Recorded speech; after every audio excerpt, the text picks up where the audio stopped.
حضرت موسیٰ علیہ السلام مدین کی طرف تیزی سے روانہ ہو گئے، کیونکہ یہ شہر فرعون کے دسترس سے باہر تھا۔ دوران سفر دیگر صوبتوں کے علاوہ آپ نے 8 دن تک مسلسل فاقے کیے اور درختوں کی پتیوں کو اپنی زندگی کا وسیلہ قرار دیا۔ کتابوں میں مرقوم ہے کہ فاقوں سے آپ کی یہ حالت ہو گئی تھی کہ بدن کا سارا گوشت گھل کر ختم ہو چکا تھا، صرف ہڈیاں رہ گئی تھیں، اور کھال اس قدر پتلی ہو گئی تھی کہ اوپر سے پتیوں کی سبزی زہر ہوتی تھی۔ غرض کے 8ویں دن آپ مدین سے ایک کنویں پر پہنچے جو شہر سے باہر تھا۔ وہاں ایک درخت کے نیچے لیٹ گئے اور کچھ دیر آرام کے بعد اٹھے تو آپ نے دیکھا کہ کنویں کے ارد گرد ایک بھیڑ جمع ہے۔ یہ بھیڑ چراہوں کی تھی جو اپنے اپنے جانوروں کو پانی پلا رہے تھے، مگر اس کے پیچھے 2 لڑکیاں بھی کھڑی تھیں جن کے چہروں سے آشکار تھا کہ وہ کسی شریف اور معزز گھرانے سے تعلق رکھتی ہیں۔ جناب موسیٰ علیہ السلام ہمدردی کے خیال سے ان لڑکیوں کے پاس گئے اور ان سے پوچھا کہ تم کیوں کھڑی ہو؟ انہوں نے جواب دیا کہ جب سب چراوے اپنے جانوروں کو پانی پلا لیں گے تو ہم بھی اپنی بکریوں کو پلائیں گے۔ اس بھیڑ میں یہ کام ہمارے لیے مشکل ہے۔ چنانچہ موسیٰ علیہ السلام نے کنویں سے پانی نکالا اور ان کی بکریوں کو سیراب کر کے اپنی جگہ پر آ کر پھر بیٹھ گئے۔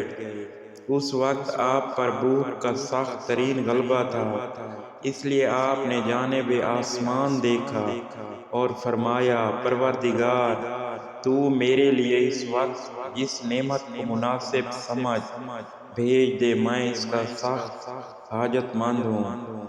ابھی آپ کی دعا ناتمام تھی کہ ان لڑکیوں میں سے ایک لڑکی پلٹ کر آپ کے پاس واپس آئی اور کہا کہ میرے ساتھ چلیے، آپ کو میرے والد نے طلب کیا ہے تاکہ وہ بکریوں کو پانی پلانے کی اجرت آپ کو ادا کریں۔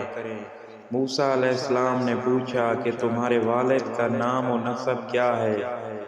اس لڑکی نے کہا، شعیب علیہ السلام نام ہے اور حضرت ابراہیم علیہ السلام کی نسل سے تعلق رکھتے ہیں۔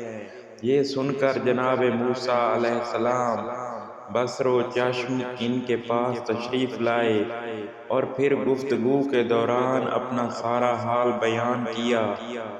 شعیب علیہ السلام نے فرمایا کہ اب تم کچھ اندیشہ نہ کرو، ظالموں سے تمہیں نجات مل چکی ہے۔ پھر آپ نے بکریوں کو پانی پلانے کے عوض میں کچھ دینا چاہا، مگر موسیٰ نے یہ کہہ کر انکار کر دیا، میں دنیا کے عوض اپنی آخرت نہیں بیچتا۔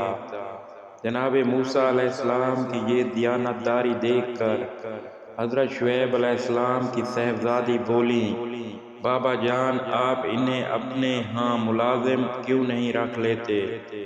کیونکہ سب میں بہتر وہ ہے جو اپنے ارادوں کا پختہ اور ایماندار ہو، اور ان میں یہ دونوں باتیں موجود ہیں۔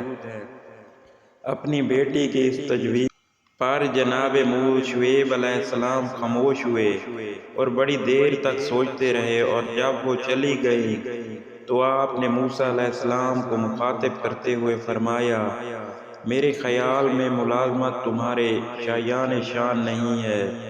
میں یہ چاہتا ہوں کہ اپنی ایک لڑکی کا نکاح تمہارے ساتھ اس مہر کے عوض میں کر دوں کہ تم 8 سال تک میرے گھر میں رہو اور میری بکریوں کی دیکھ بھال کرو، اور اگر اس مدت سے زیادہ یعنی 10 سال تک تم نے اپنا کام انجام دیا تو یہ تمہارا مزید احسان ہوگا، ورنہ تمہیں اختیار ہوگا اور انشاءاللہ تم مجھے نیکوکاروں میں پاؤ گے۔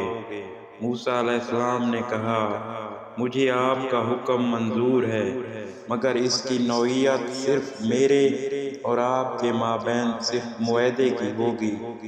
اس کے بعد کسی جبر یا زیادتی کا حق آپ کو نہیں ہوگا۔